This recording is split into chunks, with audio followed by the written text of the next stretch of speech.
Okay, so you know how Peggy Hill has this heightened sense of self-importance, and yeah, we call it egotistical. yeah, Peggy Hill.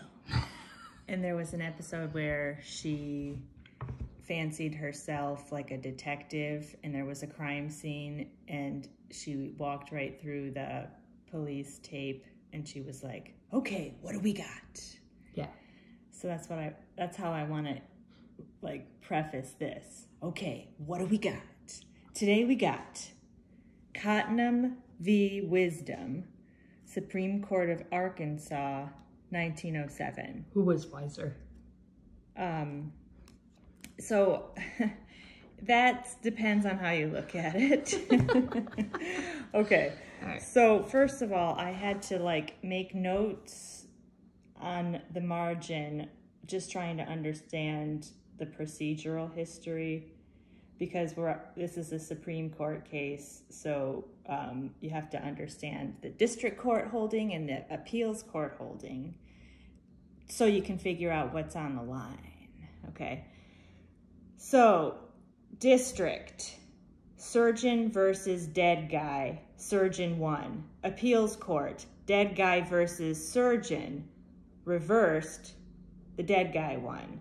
Supreme Court, spoiler alert, they reversed it and the surgeon won. So Wisdom is a surgeon, and it's Wisdom and some other dude. And Cotnam is the executor of this dead guy's estate, A.M. Harrison.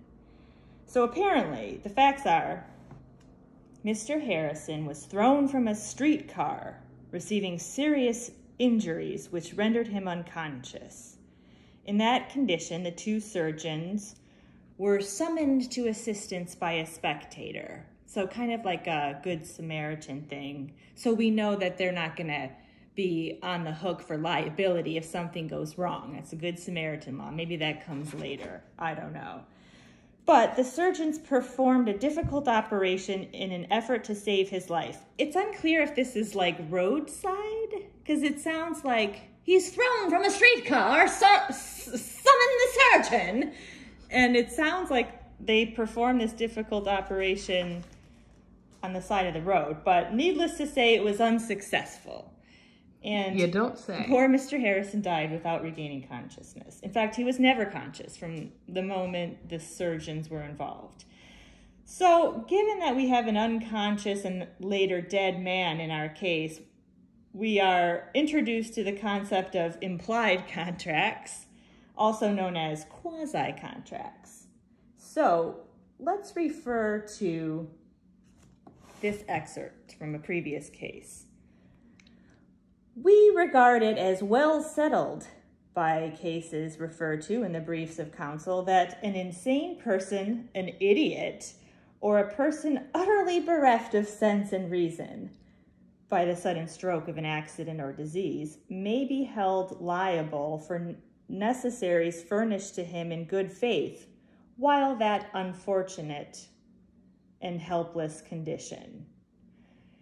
But what we have here is there is no actual meeting of the minds. And a contract rests upon, what they're saying is this is a mythical creation of law. There is no duty. We're not talking about breach of contract or trespass. Like, you didn't do anything wrong. And it is a somewhat awkward contrivance where there is no actual contract. So... awkward contrivance. I like that phrase. I know there is some flowery language in the 1900s, I gotta say. Can we work that into our lexicon? Yes. Oh, good way to work in the word lexicon. Ew. So the court initially,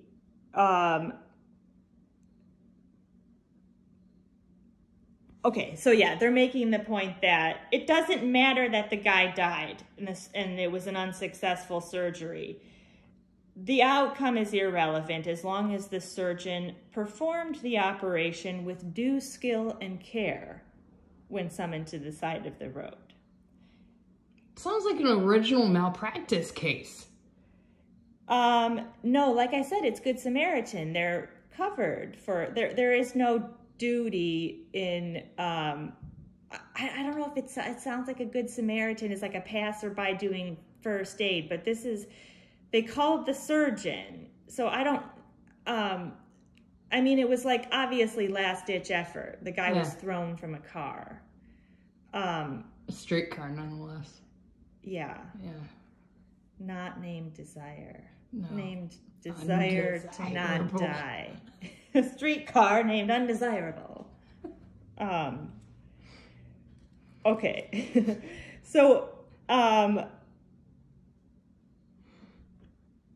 the court, the defendant, and the defendant is who now? Because then, like, the whole, when it's AVB, it like reverses in the appellate court, and so now they're calling it the defendant.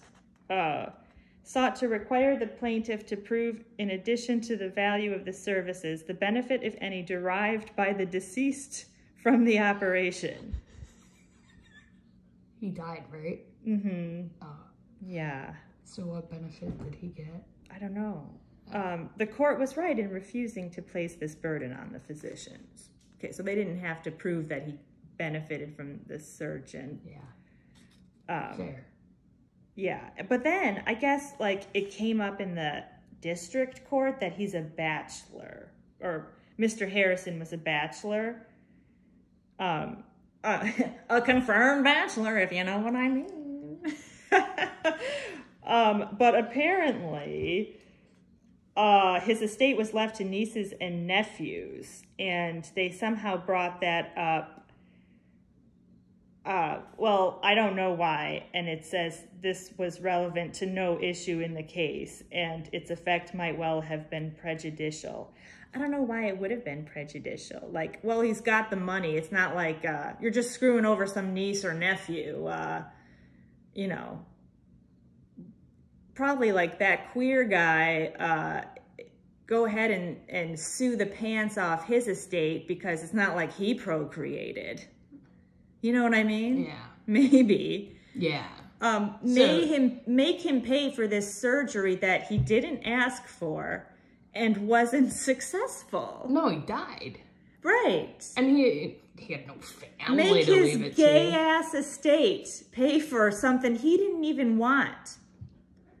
So that's Cotnam v. Wisdom. There you go.